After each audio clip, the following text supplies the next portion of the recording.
Olá, alunos! Sejam bem-vindos a mais uma questão da série de questões sobre matemática financeira. Meu nome é Rafael Nink e vamos para a questão. A questão diz o seguinte: no sistema de juros compostos, a taxa bimestral equivalente a uma taxa mensal de 10% corresponde a. Então, nessa questão você deve estar se pensando, se é 10% ao mês, no bimestre, que são 2 meses, vai ser o dobro, vai ser 20%, certo? Provavelmente, esse seria o teu raciocínio. Mas o que a gente precisa tomar como atenção nessa questão é que ele diz que está falando de uma taxa equivalente em juros compostos. E quando eu estou abordando o assunto de juros compostos, você deve retomar o conceito de que juros compostos produzem um efeito de juros sobre juros, os juros capitalizados. Então, 10% ao mês, para o mês seguinte, eu vou agir sobre os 10% e sobre o capital. Então, o mês seguinte, eu vou ter um juros maior do que no mês anterior. Para compensar esse ganho de juros sobre juros, uma taxa bimestral ela precisa ser maior do que 2 vezes uma taxa mensal, para compensar o efeito dos juros sobre juros. Então, quando eu falo de taxas em juros compostos, fazer uma conversão de taxa, achar uma taxa equivalente, não basta seguir uma proporção. Ok? Como que eu faço isso? Eu vou usar uma relação que vai servir para qualquer conversão de taxa em juros compostos. E diz que eu tenho 1 mais uma taxa elevado a um período é igual a 1 mais uma segunda taxa elevado a um período.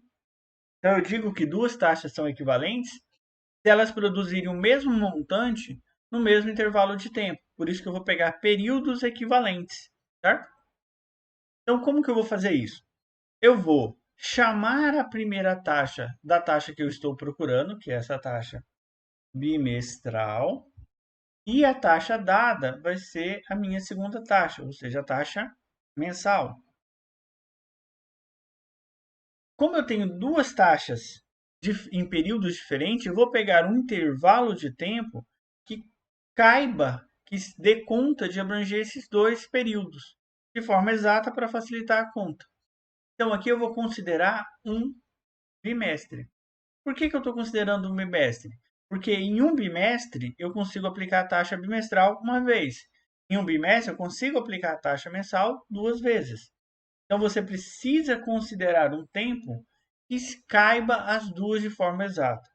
Poderia ter sido um semestre, poderia ter sido um ano, já que aí você teria 6 bimestres e 12 meses, mas o intervalo de tempo tem que ser o mesmo, já que a gente quer produzir o mesmo montante. Ok? Então eu tenho 1 mais a taxa que eu estou procurando, que é uma taxa bimestral, e desse lado 1 mais a taxa mensal, que é os 10%, ou seja, 10 dividido para 100. Então eu peguei taxas diferentes, mas eu quero que elas sejam equivalentes, só que para períodos equivalentes. Então eu preciso pegar quantas vezes eu vou aplicar essa taxa bimestral durante o bimestre, ou seja, uma vez. Já essa segunda, que é uma taxa mensal, quantas vezes eu vou aplicar durante um bimestre? 2. Tá? Então, eu tenho 1 mais IB elevado a 1, todo número elevado a 1 é ele mesmo. Enquanto que aqui eu vou primeiro resolver o que está dentro do parênteses, que é 1,1 elevado ao quadrado. 1 mais IB é igual a 1,1 ao quadrado, 1,21. Como eu estou procurando o IB, eu vou tirar esse 1 e passar subtraindo. Então, eu tenho o IB igual a 1,21 menos 1. Logo, o meu IB,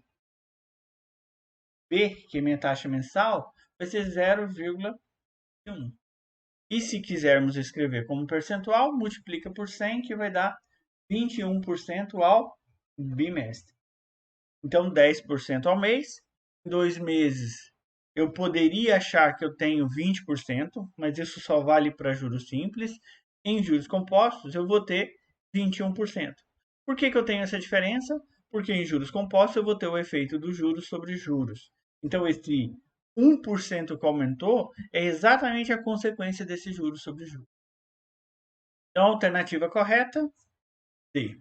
E na dúvida, assista a videoaula que fala exclusivamente sobre taxas proporcionais e taxas equivalentes. Até a próxima aula.